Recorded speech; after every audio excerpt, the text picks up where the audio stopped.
Hey, what's happening guys? Luis here, and I think 2018 is going to be a huge surprise when it comes to new smartphones coming out, not just from big names like Apple and Samsung, but also from smaller manufacturers that are catching up pretty quickly like Huawei and One Plus.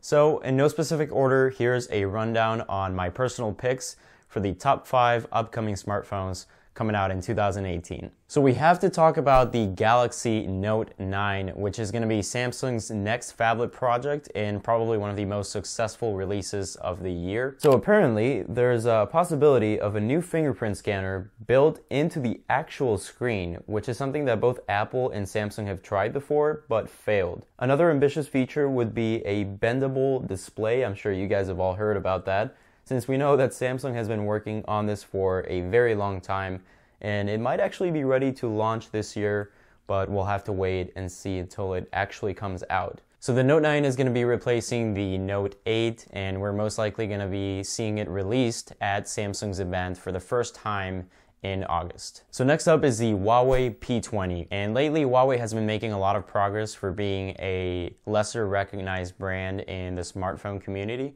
And I'm sure that if you go out in the streets and if you ask somebody what they think of Huawei, they'll either tell you that they have no idea what you're talking about or that you're trying to say Hawaii. And so the P20's rumored design looks pretty standard for 2018 with curved corners and almost no bezels. But if you turn the phone on its back, you can see there's actually 3 separate cameras for a 40 megapixel triple lens system.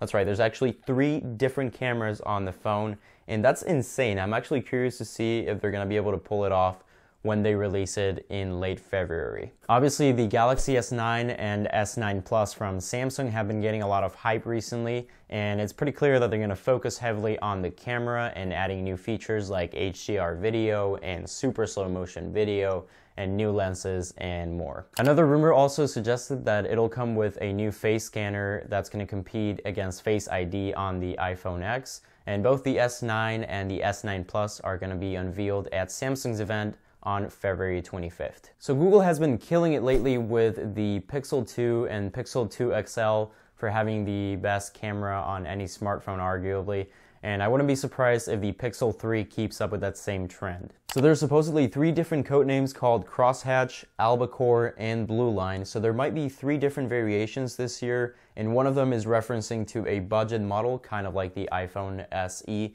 and the Pixel 3 will most likely run Android 9.0 in a pure stock form and will be unveiled later around October 4th. And finally, we have the next iPhone. So love it or hate it, the iPhone is insanely popular for what it is and for many other reasons, and Apple always finds a way to sell millions and millions of iPhones every single year. Something interesting, if you didn't know, is that sales for the iPhone X or 10 have actually been way below expectations, and it's probably because it was $1,000 and it had way too many problems at launch. There's no way to know what the next iPhone will be called, but if it wants to have a successful launch in October, it's gonna have to learn a lot from the iPhone 10. That's basically it. Those were my personal choices for the top upcoming smartphones here in 2018.